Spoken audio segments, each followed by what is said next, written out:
پانچ ایسی چیزیں ہیں جو اسی زمانے میں ہوں گی اور امام کے ظہور کے بعد ہی وہ خوشحالی کا عنوان بنے گی. سب سے پہلا عنوان ادب اور احترام کے اعتبار سے بھی میں نے اسے ترتیب میں پہلا قرار دیا ہے، زمین شرک اور کفر سے خالی ہو جائے گی. بھائی تھوڑا میں 5 مضمون بیان کروں گا کہ ہوگا کیا. سب سے پہلا عنوان یہ ہے کہ زمین شرک اور کفر سے خالی ہو جائے گی اور دنیا میں کوئی شخص باقی نہیں رہے گا جو موحد نہ ہو. دنیا میں کوئی شخص باقی نہیں رہے گا جو موحد نہ ہو. حجاج ابن یوسف کہتا ہے، راوی ہے اس روایت کا ابن حوشب. ابن حوشب کہتا ہے کہ میں ایک مرتبہ حجاج کے ہاں گیا.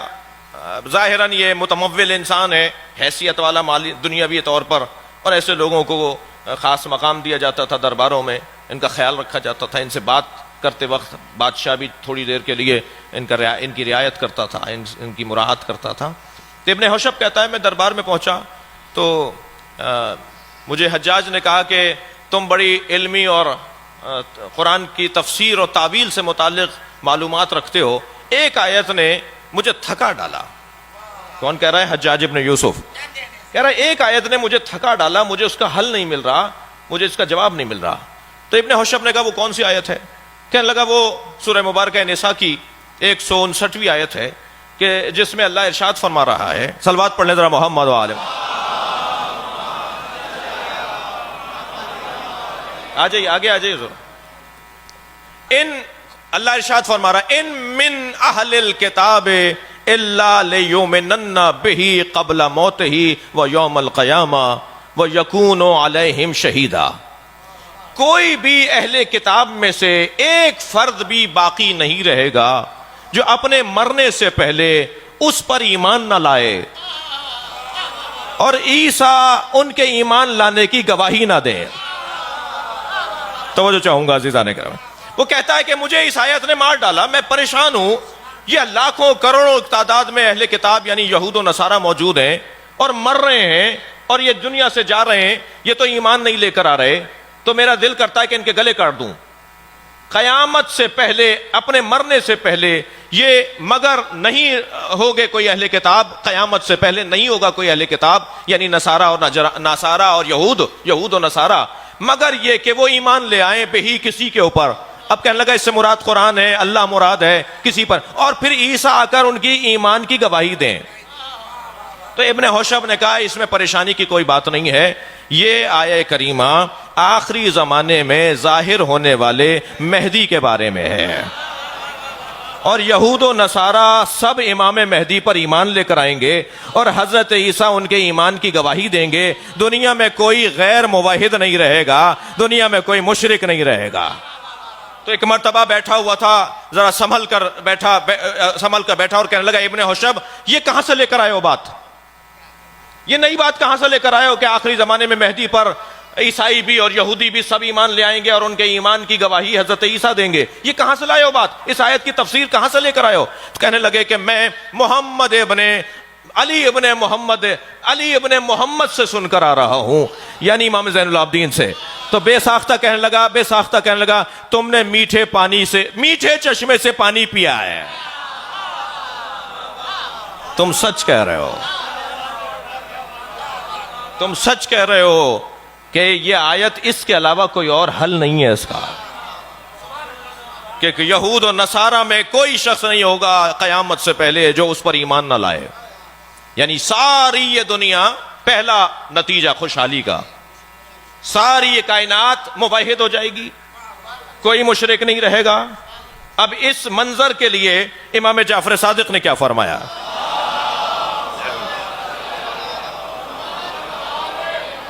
حضرت فرماتے حتی لا یکون الشرک علی ظہر الارض ولا یبقى فی الارض معبود دون اللہ من صنم ووثن. میرے مولا فرماتے ہیں اللہ اکبر، جب میرے قائم کا ظہور ہوگا تو زمین کے اوپر کوئی مشرک باقی نہیں رہے گا. چھٹے امام فرمانے زمین پر لالا وجہ الارض، زمین کے اوپر کوئی مشرک باقی نہیں رہے گا، اور زمین کے اوپر کوئی معبود نہیں رہے گا سوائے اللہ کے۔ یہ پہلا نتیجہ ہے خوشحالی کا، یہ پہلا منظر ہے۔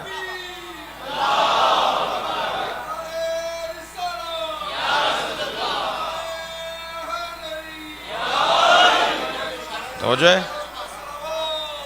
اللہم صلی علی محمد۔ کوئی زمین پر مشرک اور کافر، سب موحد ہوں گے۔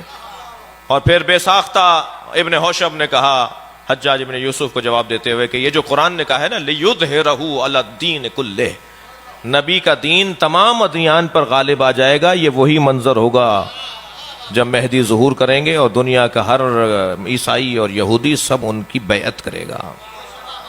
جی اسی مرحلے پہ ایک جملہ اور کہتا ہوا گزروں کہ جو ظہور کا انتظار کرنے والے ہیں نا جی، ان کی قسمت ہی کچھ اور ہے، اس لیے کہ جو آج ہم کہہ رہے ہیں کل سب کہیں گے۔ بھائی مجھے اس ملنگ سے بڑا پیار ہے جو گلی کوچے میں کہتا ہے آج نہیں کل سب علی علی کہیں گے۔ آخر ہونا یہی ہے جو آج آپ کہہ رہے ہیں۔ صلوات پڑھیں محمد و آل محمد۔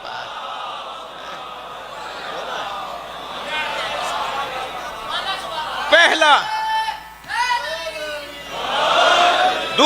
دوسری خوشحالی کیا ہوگی، دوسرا کیا منظر بنے گا اس وقت میں؟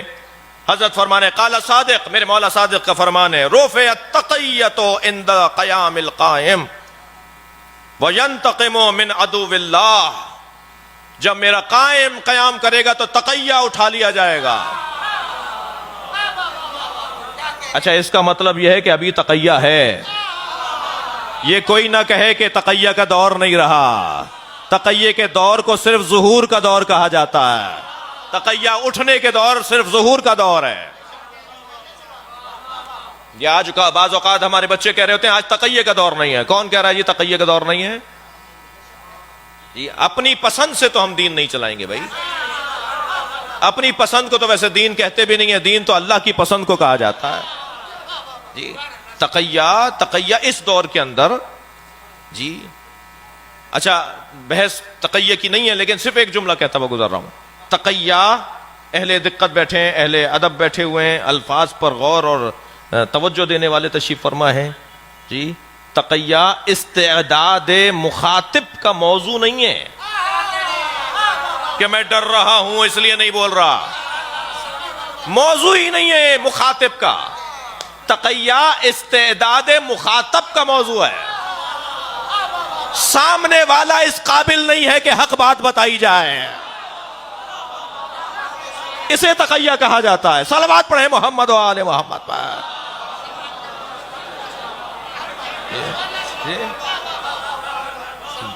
میرے ڈرنے کا موضوع نہیں ہے، وہ قابل نہیں ہے کہ میں اسے یہ بات بتاؤں۔ اللہ اکبر۔ عزیزان گرامی، لہذا اگر آج کبھی ہم یہ بیان دیں، اور ہمارا بیان کیا ہے، ہم ہیں کون بھائی؟ میں اپنی بات کروں، میں ہوں کون؟ ہم اگر کوئی بات کریں گے تو یہ آیت ہونی چاہیے، یہ حدیث ہونی چاہیے، یا آیت و حدیث کی روشنی میں فتویٰ ہونا چاہیے۔ فتویٰ ہوتا ہی حدیث اور آیت کی روشنی میں ہے، فتویٰ جیب سے تو کوئی نہیں دیتا، فتویٰ جیب میں رکھی ہوئی چیز کو تو نہیں کہتے، فتویٰ تو استنباط کو کہتے ہیں، تحقیق کو کہتے ہیں، اجتہاد کو کہتے ہیں جی۔ نام لے کر فلاں فلاں فلاں فلاں فلاں فلاں فلاں نام لے کر کسی بھی دشمن اہل بیت جس کا نتیجہ فساد بنے، وہ شرعاً جائز نہیں کہہ رہے ہمارے علماء، اور وہ تو بیٹھے ہوئے ہیں ہزاروں فصیلوں کے اندر سینکڑوں محافظوں کے ساتھ، ان کا مسئلہ ہی نہیں ہے۔ مسئلہ تو اس کا ہے جو 2000 گھروں میں ایک آدمی علم لگائے بیٹھا ہے، اسے کون بچائے گا؟ اس کے لیے کون نظام دے گا؟ اس کی زندگی کا کون دستور مرتب کرے گا؟ یہ انہیں اپنا مسئلہ نہیں ہے جی۔ ہمارے یہ سارے بزرگ جو ہیں ہزاروں اور ایک سسٹم کے تحت محافظین کے ساتھ رہتے ہیں، ان کا مسئلہ نہیں ہے، مسئلہ اس بچے کا ہے، اس جوان کا ہے، اس نوکری کرنے والے کا ہے، اس ادارے میں کام کرنے والے کا ہے۔ میرے پاس تینوں بزرگوں کے فتوے موجود ہیں۔ حضرت آیت اللہ سیستانی نے تو بہت ہی واضح اور روشن طور پہ کہہ دیا بڑا اچھا جملہ انہوں نے کہا ہے جو میرے مضمون میں بھی ہے. وہ فرماتے ہیں کہ دو نام ان سے پوچھے گئے کہ ایک بی بی کا نام پوچھا گیا، ایک خاتون کا جو نبی سے وابستہ ہیں، اور ایک پہلے 3 شخصیات میں ایک کا نام لے کے پوچھا گیا کہ ان کے بارے میں علنی نام لے کر کوئی بات کہنا کیسا ہے. تو انہوں نے جواب دیا کہ 2 حرام ہے. آیت اللہ سیستانی کا فتویٰ، حرام ہے نام لے کر. مجھے تو سمجھ میں بعض اوقات نہیں آتا کہ اگر ہم کہہ رہے ہیں کہ حرام ہے نام لے کر تبرہ کرنا، تو یہ کس نے کہہ دیا کہ انہیں آئیڈیل مان لو؟ شہنشاہ حسین نقوی نے یہ کہاں کہہ دیا کہ یہ آج کے بعد ہمارے مرشد ہو گئے؟ ہمارے مرشد پیر نہیں ہے. یہ ایک علیحدہ موضوع ہے. کہنے لگا جی آپ نے کہا ہے، اس کا مطلب ہے انہیں بڑا. یہ کس نے کہا ہے؟ یہ نتیجہ کہاں سے نکل رہا ہے؟ اگر ہم کسی فتوے کو بیان کر رہے ہیں تو یہ نتیجہ کہاں نکل رہا ہے کہ ہم نے انہیں اپنا بڑا مان لیا؟ بڑا علی ہے بس. ہمارے نزدیک اگر کوئی وجود ہے قابل پیروی تو مولا کائنات کی ذات ہے. ہم علی کے سامنے ہر آنے والے کو باطل مانتے ہیں. مسئلہ کچھ اور بیان ہو رہا ہے جی.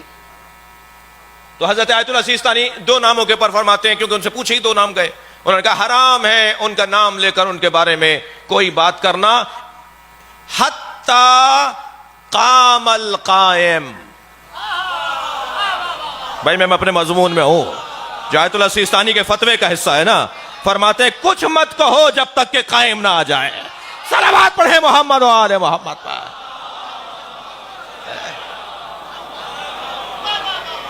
اس سے بلند اور بہتر صلوات ہدیہ کریں گے.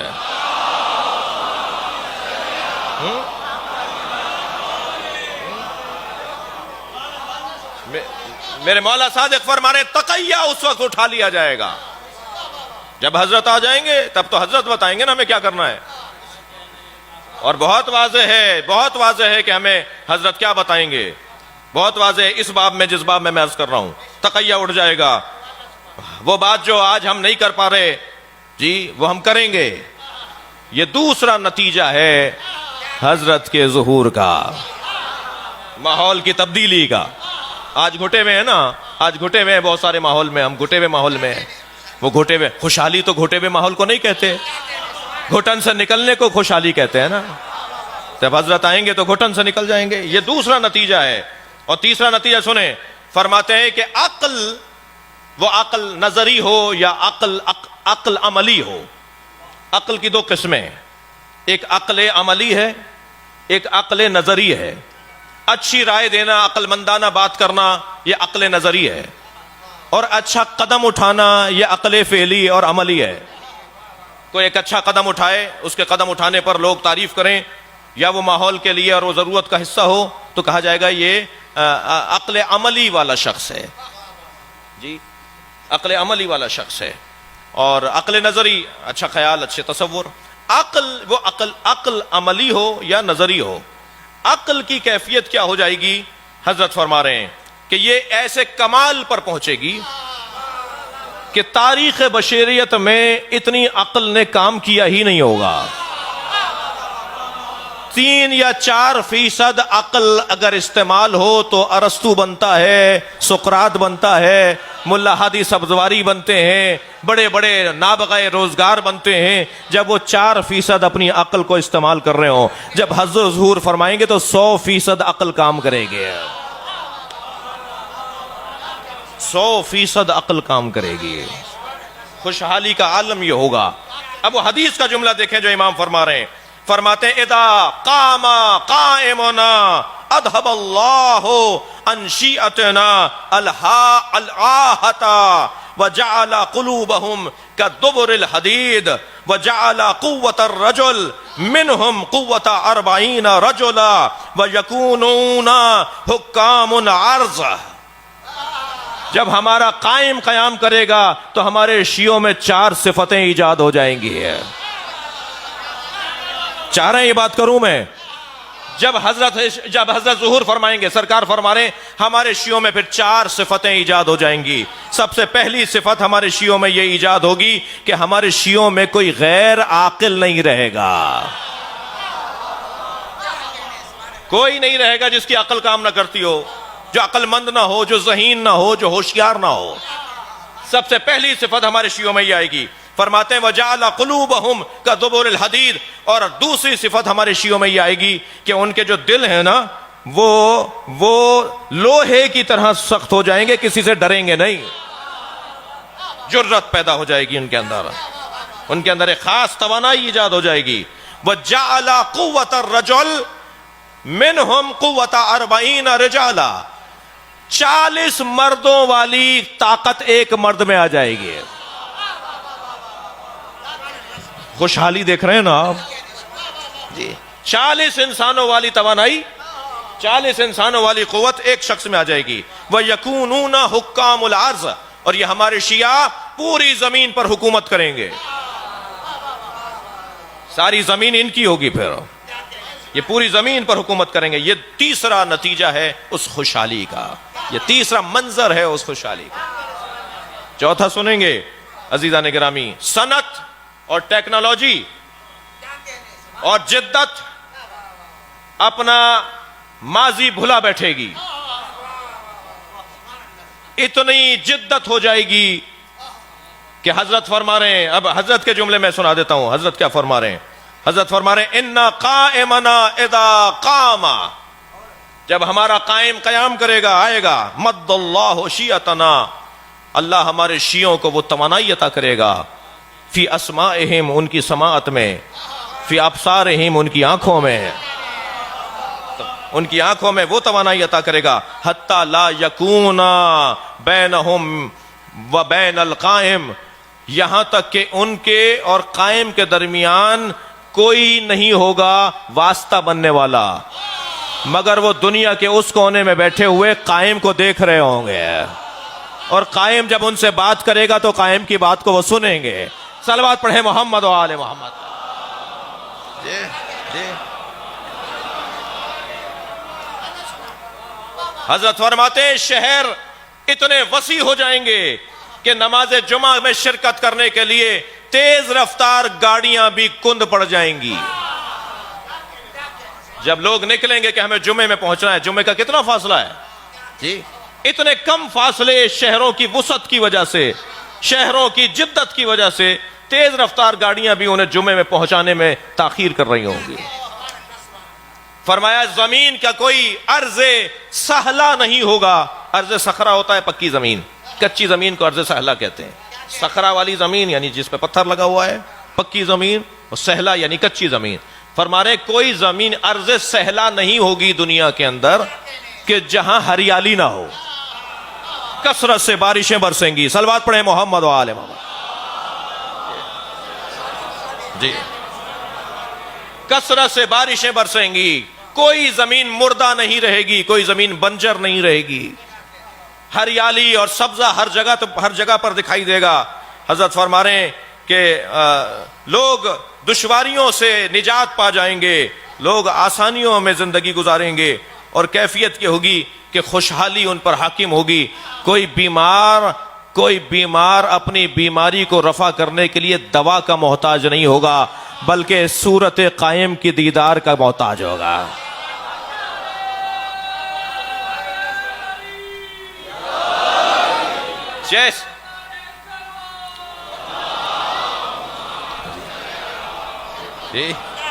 جب حضرت کے چہرے کو دیکھے گا تو بیمار شفا یاب ہو جائے گا. کوئی بیمار نہیں رہے گا جو شفا یاب نہ ہو. فرماتے ہیں کہ کوئی لا علاج مرض باقی نہیں رہے گا, حتی لا ولد لوگوں کو اولادیں ہوں گی جنہیں ڈاکٹروں نے جواب دے دیا جو بانجھ ہیں, جو اس قابل نہیں ہے کہ ان کے اولادیں ہوں. جب ظہور ہوگا تو لا ولد صاحب اولاد ہو جائیں گے. اس کے بعد فرماتے ہیں میرے مولا کوئی حاجت مند نہیں ملے گا جس کو تم اس کی حاجت روائی کے لیے کچھ دے سکو. لوگ صدقہ لے کر فقیروں کو ڈھونڈیں گے, اور جسے فقیر سمجھ کے دیں گے وہ کہے گا میں خود صدقہ لے کر فقیر ڈھونڈ رہا ہوں. زکوٰۃ کے اور اموال کے ڈھیر لگ جائیں گے, کوئی لینے والا نہیں ہوگا, دینے والے ہوں گے, لینے والا کوئی نہیں ہوگا. یہ خوشحالی کا زمانہ ہوگا. فرماتے ہیں بوڑھے جوان ہو جائیں گے, جوانوں کی توانائیوں میں اضافہ ہو جائے گا, ضعف اور کمزوریاں برطرف ہو جائیں گی, اور فرماتے ہیں کہ بد شکل خوبصورت اور حسین ہو جائے گا. اللہ اکبر. یہ ساری احادیث سنا رہا ہوں میں آپ کو. بد شکل خوبصورت اور حسین ہو جائے گا. فرماتے ہیں کہ وہ وقت ایسا ہوگا کہ جب زمین کے اوپر کوئی جاہل نہیں رہے گا. ہر شخص عالم ہوگا. اور معصوم کی حدیث سے جو استفادہ کر رہا ہوں, کوئی شخص زمین پر جاہل نہیں رہے گا. فرمایا جیسے ہمارے خاص شاگرد آج دکھائی دیتے ہیں ایسے ہمارے عام لوگ ہو جائیں گے. اب یہ میرا استنباط ہے, جیسے آج مجتہد نظر آتے ہیں کل سارے مجتہد ہو جائیں گے. اللہ اکبر. میں آج مجتہد ہونے کی دعوت نہیں دے رہا, یعنی اس معنی میں کہ جی کہ میں تو خود جانتا ہوں, اور مشکل یہ ہے کہ جو نہیں جانتا وہ جانتا ہے, تو وہ والی بات نہیں. لیکن جب حضرت ظہور فرمائیں گے تو کوئی شخص جاہل نہیں رہے گا. اس درجے پر اس کا علم آ جائے گا جس درجے پر امام کے خاص اصحاب کا علم ائمہ کے زمانے میں تھا. اللہ اکبر. خوشحالی ہی خوشحالی. کوئی شخص پریشان نظر نہیں آئے گا. اور وہ وقت ہوگا کہ جب اگر کوئی ذکر باقی رہے گا تو ذکر مصائب حسین ہے. میں اپنے الفاظ میں کہہ رہا ہوں کہ پھر یہ الجھنیں نہیں ہوں گی کہ وہاں مجلس مت کرو, مائک نہیں لگاؤ, فلاں پرمٹ لو, فلاں اجازت لو, فلاں سے پوچھو گے تو تمہیں مجلس کرنے دیں گے.